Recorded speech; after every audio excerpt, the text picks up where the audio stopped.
Ayurveda basically हमारी day to day life में, दिनचर्या में एकदम पूरी तरह से लिप्त है। हम उसे देख नहीं पाते, हम उसे समझ नहीं पाते। हमारे आचार्यों ने बहुत ही अच्छे से गर्मियों के सीज़न में क्या खाना चाहिए, क्या पहनना चाहिए, क्या करना चाहिए, सब दिया हुआ है। बहुत सिंपल है। सबसे अच्छी बात है कि गर्मियों में धूप तेज़ होती है, हमारे शरीर में पानी के तत्व की कमी होती है। हमें अपने शरीर में पानी के तत्व को बढ़ाना है, मतलब अपने शरीर को हाइड्रेटेड रखना है, ठीक है? तरह-तरह के सूप बना के पी सकते हैं, तरह-तरह के जूस बना के पी सकते हैं आप। खाना खाने के आधे 1 घंटे बाद लिक्विड डाइट चालू कर दें, जब तक कि आप दूसरी बार खाना नहीं खाते हैं। तो आपके शरीर में होने वाले पानी की कमी सारी पूरी हो जाएगी। साथ में जो फ्रूट्स आते हैं, उनमें ऑलरेडी पानी के तत्व ज़्यादा रहते हैं, जैसे खीरा है, ककड़ी है, तरबूज है। अगर आप कमज़ोर हैं, तो आप प्रोटीन लें, तो प्रोटीन से आपके मसल्स में बल्क आएगा, आपको हेल्थ आएगी। ऐसे ही गर्मियों में पानी की कमी होती है, तो पानी जिसमें ज़्यादा रहता है, वो सारी चीज़ें लें, ऑटोमैटिकली आपके शरीर में पानी की कमी खत्म हो जाएगी और उससे आप गर्मियों से अपने आप को बचाव कर सकते हैं। डॉक्टर साहब, ये तो आपने बहुत अच्छी बात बताई कि गर्मी का सीज़न शुरू होते ही हमें पानी की मात्रा को बढ़ा देना चाहिए। एक सवाल मेरे मन में ये आ रहा है कि गर्मी के मौसम में भूख थोड़ी-सी कम लगती है और इच्छा बस हमें लस्सी पीने की होती है या मठा पीने की होती है या फिर और भी कुछ कोल्ड ड्रिंक पीने की होती है।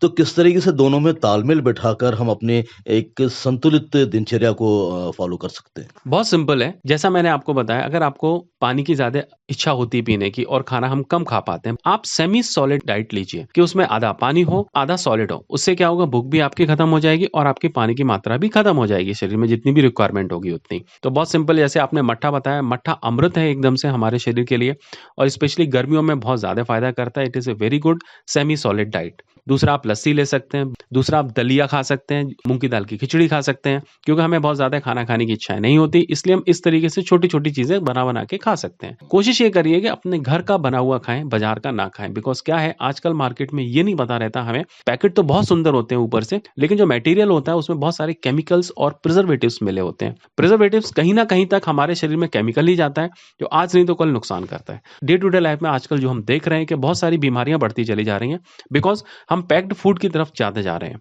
अगर हम खुद बना के खाएँ या अपने माताजी के हाथ का बना खाना खाएँ, तो मुझे लगता है कि हम बीमार जल्दी नहीं होंगे। डॉक्टर साहब, ज़िंदगी बहुत व्यस्त हो चुकी है हर किसी की और सुबह से लेकर शाम तक व्यक्ति दौड़ता रहता है, भागता रहता है और ऐसे में खाने का रूटीन बिगड़ना आम बात हो गई है और इस चक्कर में जैसे कि आपने पहले ही बात की कि घर का खाना खाएँ, ये हर किसी के लिए संभव नहीं हो पाता और किसी भी नाश्ते की दुकान पर वो नाश्ता करता है और कुछ भी खाता है। तो ऐसे में जो अटैक होता है वो पेट पर होता है और पेट में कब्ज़ जैसी, एसिडिटी जैसी तमाम तरह की समस्या पैदा हो जाती हैं। तो किस प्रकार से कुछ सलाह देंगे कि हम किस तरीके से कब्ज़ से बचें या पेट की दूसरी बीमारियों से बचें?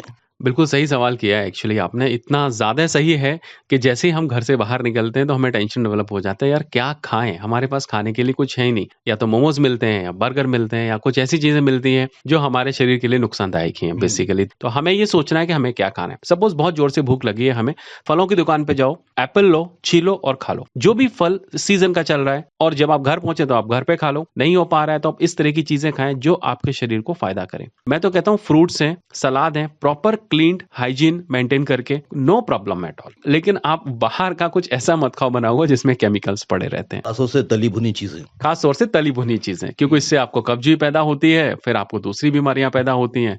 दिन में तो आपको लगता है कि आपका पेट भर गया, लेकिन जब 1 या 2 दिन बाद आपको पता लगता है कि आप बीमारी से ग्रसित हो गए। तो आप ये भी नहीं कह पाते हैं बेसिकली कि हमें क्या खाने से बीमारी पैदा हुई है। तो बेस्ट पार्ट ये है कि हमें थोड़ा-सा एक कदम रुकना है और सोचना है हमें क्या खाना है, उस हिसाब से हमें खा के और फिर आगे बढ़ना है। पेट में ज़्यादा समस्याएँ ना हो उसके लिए आप किस तरीके की सलाह देना चाहते हैं कि हम उन चीज़ों का इस्तेमाल कर लें ताकि हम अपने पेट को सामान्य रख सकें? क्योंकि पेट अगर गड़बड़ होता है तो हमारा मानसिक संतुलन भी गड़बड़ होता है। बिल्कुल सही बात है सर। जैसे बहुत पुरानी ही कहावत है ये कि जिसकी आँत भारी उसकी मात भारी, जो अभी भी चला आ रहा है। तो हमें अपने पेट को संतुलित रखने के लिए सबसे इम्पोर्टेंट है कि हमें मट्ठा अमूमन सब जगह मिल जाता है। हमारे पेट में ठंडक पहुँचती है, नेगेटिव बैक्टीरिया से, यानी कि जो हार्मफुल बैक्टीरिया हमारे शरीर के लिए, उसको हटा देता है और पॉजिटिव और यूज़फुल बैक्टीरियाज़ को डेवलप करता है।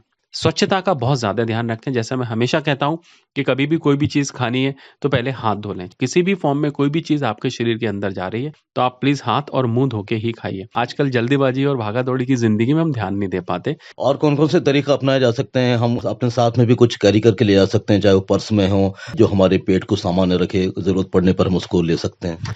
बहुत सिंपल है, सौंफ एक बहुत ही अच्छी चीज़ है, पेट को एकदम से ठंडा रखती है और उसका डाइजेशन भी ठीक कर देती है।